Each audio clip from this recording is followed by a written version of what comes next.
സംസ്ഥാനത്ത് GST ഉദ്യോഗസ്ഥർ സ്വർണ്ണ വ്യാപാര മേഖലയിൽ നടത്തിയ റെയ്ഡ് അനവസരത്തിലുള്ളതാണ്. തൃശ്ശൂരിലെ നിർമ്മാണ മേഖലയിലും സ്വർണ്ണാഭരണശാലകളിലും 200ഓളം ഉദ്യോഗസ്ഥർ വളരെ ആഘോഷത്തോടു കൂടിയാണ് ആ റെയ്ഡ് നടത്തിയത്.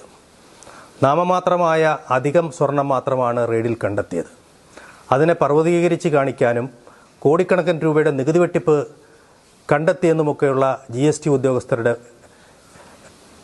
പ്രസ്താവനകൾ സ്വർണ്ണ വ്യാപാര മേഖലയെ അടച്ചാക്ഷേപിക്കുന്നതിന് വേണ്ടിയാണ്.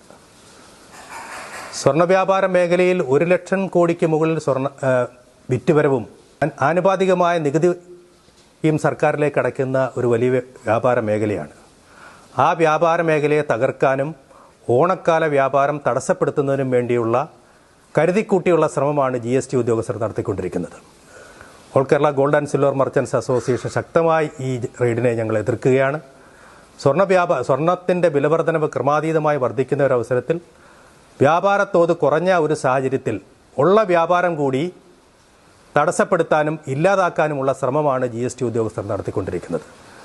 കഴിഞ്ഞയാഴ്ച തുടങ്ങിയ പുതിയ ആഭരണശാലയിൽ പോലും റെയ്ഡ് നടത്തിയ വളരെ അപമാനകരമായ ഒരു സംഭവമാണ് GST ഉദ്യോഗസ്ഥർ നടത്തിയിട്ടുള്ളത്.